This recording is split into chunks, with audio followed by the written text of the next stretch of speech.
Have you ever caught yourself secretly smiling when something goes wrong for someone you don't exactly like?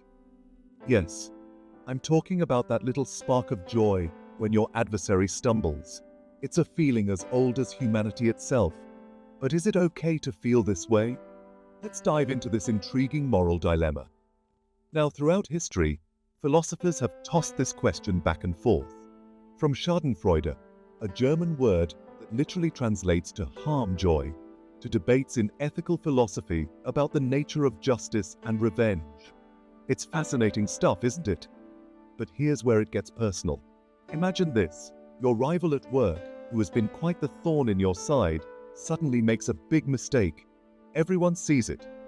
You know you shouldn't, but you can't help but feel a little victorious. Why does this happen? First, it's natural. Humans are wired to compare themselves to others. It's how we gauge our own successes and failures. When a rival fails, our own status feels elevated, but this doesn't necessarily mean we wish bad upon others. It's more about reaffirming our own place in the social hierarchy. Yet, here's the twist. Celebrating someone else's failure can be a slippery slope. It might feel good momentarily, but it can also lead us down a path of negativity. If we indulge in these feelings, it might affect how we view others and interact with the world. It can make us less compassionate, less empathetic. So, what do the philosophers say?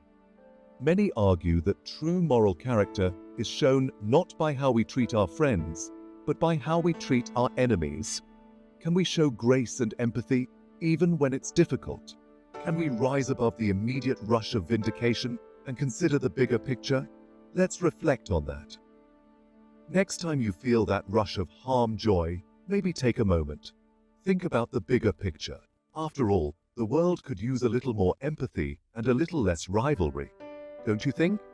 So tell me, do you think it's okay to celebrate when your enemy fails?